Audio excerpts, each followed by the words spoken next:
ప్రాచీన శాస్త్రీయ అత్యాధునిక వైద్య విధానాలను వినూత్నంగా ఒకే గొడుగు కింద అందుబాటులోకి తీసుకొచ్చింది మెడి9 integrated medical system. Medigadda barrage కూలిపోయిందని చెప్పేసి ఒక అతను దాని మీద కేసు వేస్తే ఆయన్ని ఎవరో కొంతమంది దొండగలు చంపేశారు.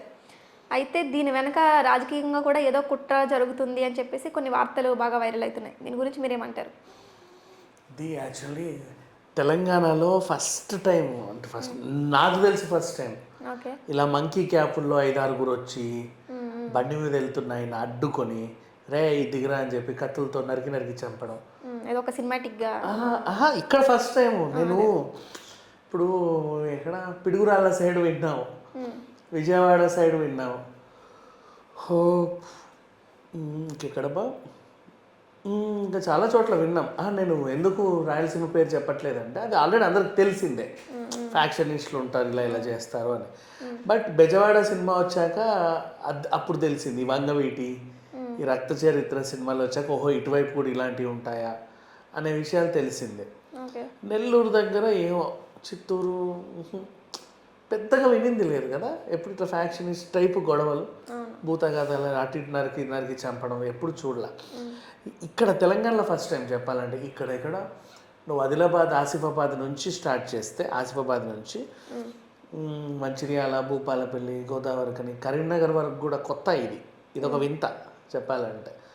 వరంగల్లో ఇలాంటివి ఉండేవి అని అప్పుడెప్పుడో వర్షం సినిమాలో చూసామంతే. అసలు బేసిక్ లేవుమా, ఇది ఫస్ట్ టైం.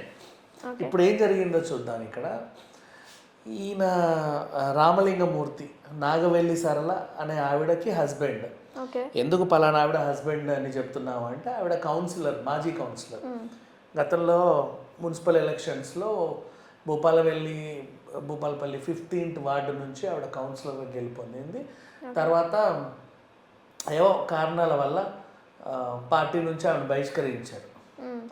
గొడవలు చేస్తున్నారు వీళ్ళు అని, అంటే పార్టీకి అతీతంగా మాట్లాడుతున్నారు అని. లైక్ ఎవరైనా క్వశ్చన్ చేస్తే వాళ్ళని దూరం పెడతారు, తెలిసిందే. కొంచెం నిజాయితీ గల మనుషులే. ఇతనికి ఉన్న మంచి అలవాటు ఏంటంటే ప్రకృతి, పర్యావరణం ఇలాంటి టైప్ ఆఫ్, ఏ సినిమా చెప్పాలి, ఎన్టీఆర్ ఉంటాడు ప్రకృతిని కాపాడదాం అనే సినిమా ఏదో ఉంటుంది, ఎగ్జాక్ట్లీ ఆ టైప్ మనిషి నాకు.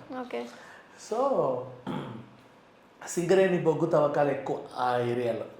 సింగరేణి బొగ్గు తవ్వకాలు బాగా ఉన్న టైంలో సింగరేణి గనుల వల్ల వీళ్ళు ఇంకా ఓపెన్ క్యాస్ట్ అని విస్తరిస్తూ ఉంటే, ఈ గనుల వల్ల పర్యావరణ కాలుష్యం పెరుగుతుందని నేషనల్ ట్రిబ్యునల్కి ఈయన లెటర్ రాశాడు.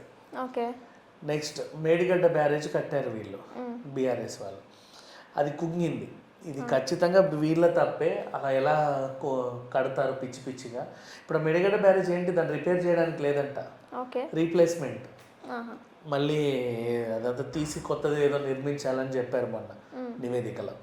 సో అంత పిచ్చిగా ఎలా కడతారు, జనాలు అలా ప్రాణాలంటే ఇదిగా ఉందా?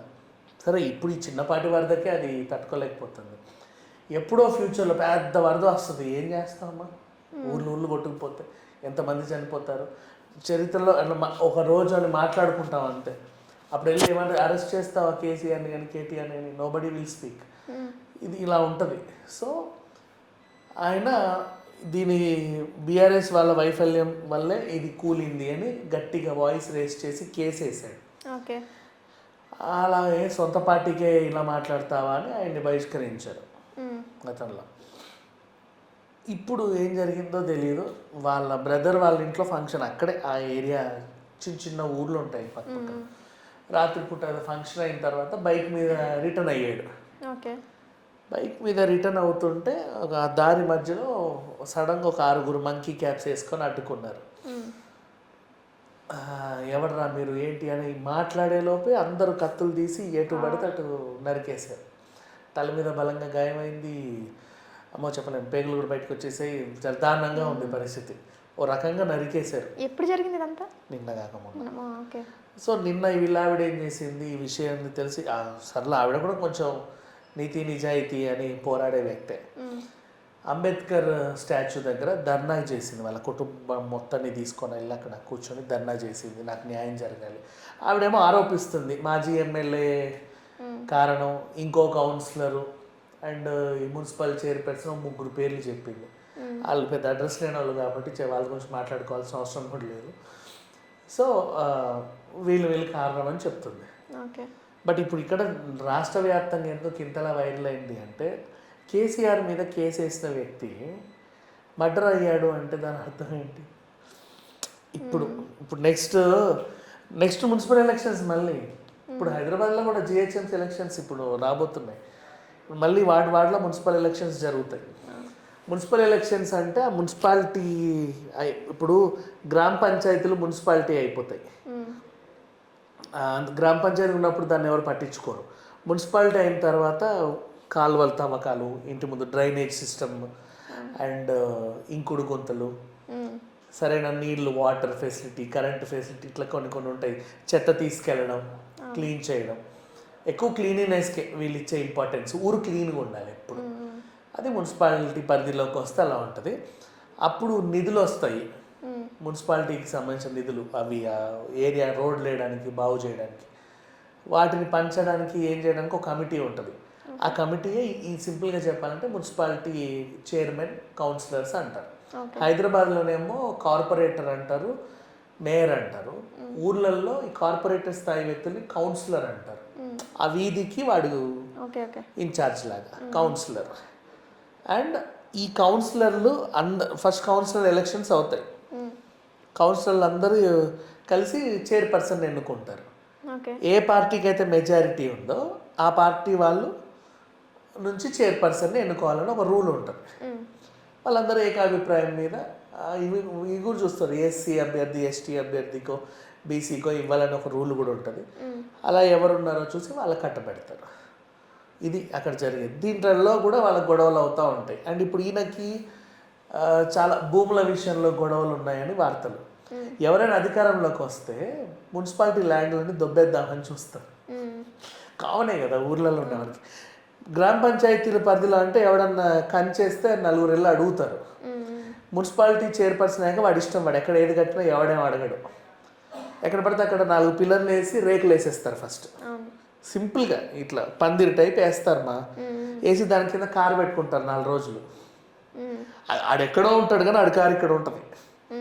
తర్వాత కొంతమంది ఏం చేస్తారంటే చిన్న తడకల్లా కట్టి 2 మేకలను బర్రెలను వదిలేస్తారు అందులో. తర్వాత 1 year ఈ స్థలం వాడిది అని అక్కడ వాళ్ళకి అలవాటు పడుద్ది కదా, అప్పుడు కింద ఫ్లోరింగ్ వేస్తారు. తర్వాత చిన్నగా గోడలు వేస్తే రూమ్ అయిపోతుంది. ఇంకా అలా కబ్జాలు చేస్తారు చాలామంది. సో ఇట్లాంటి వాటిల్లో గొడవలు అవుతూ ఉంటాయి. అది నాదంటే నాది, నాదంటే నాది అని. కొంచెం బలంగా ఉన్నవాడు డబ్బులు ఇచ్చి ఏదో చేసుకుంటాడు. ఇంకొంతమంది రౌడీల్లా ఉండేవాళ్ళు గొడవల్లోకి వెళ్తారు. ఇట్లాంటి గొడవలు చాలా ఉన్నాయి ఈయన మీద. అందుకే ఈయన చనిపోయాడు అని ఒక న్యూస్ ఉంది. కానీ అందరూ ఇంకోలాగా అనుకుంటున్నారు. కేసీఆర్ మీద కేసు వేయడం ఏంటి, వాడు మర్డర్ అవ్వడం ఏంటి అనే ఒకటి మాత్రం బాగా వైరల్ అవుతుంది. ఓకే అండి. అదే మొత్తం మీద ఇప్పుడు ఇవేళ్ళే చంపేస్తారని అంటున్నారా మీరు కేసీఆర్? అదే చిచ్చి నేను అనట్లేదు బాబాయ్, నాకు సంబంధం లేదు. ఎవరు చావో నాకెందుకు చుట్టుకోవడం ఇది. కానీ లేదు అంటే ఫస్ట్ టైం తెలంగాణలో ఇంత పెద్దగా ఇట్లా జరగడం. అండ్ అనూహ్యంగా కేసీఆర్ మీద కేసేసిన వ్యక్తి చనిపోయాడు. పైగా మర్డర్ కాబట్టి వాడు ఆత్మహత్య చేసుకున్నా పెద్ద అయిన పాపం ఏదో కష్టాలు ఉండి ఏదో చేసుకున్నారు ఏదో అని అటు వదిలేస్తారు. లేదా అనారోగ్యం పాలై చనిపోయినా వదిలేస్తారు. బట్ నరికి చంపారు అంటే అక్కడ కదా క్వశ్చన్స్ రేజ్ అవుతాయి. ఓకే అండి, థ్యాంక్ యూ.